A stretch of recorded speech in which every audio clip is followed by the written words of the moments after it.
ГАЗ-53 самосвал сатылады. Жылы 1989. Машин жағдайына келетін болсақ, моторы май жейді дейді. Кейіннен 6 штук метан, квасы жоқ.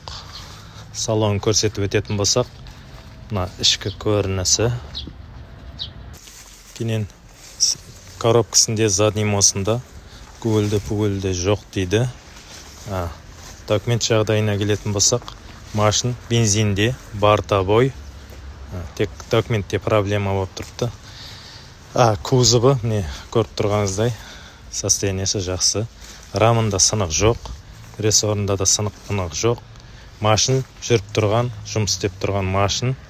Артқы 4 баллоны 50-60% примерно. Бұның бағасы 25 миллион айтып отырды. Телефон 93-тен 707-7507. Кейіннен екінші номері 77-707-7507. Осы екі номерге хабарласа берсеңіз болады.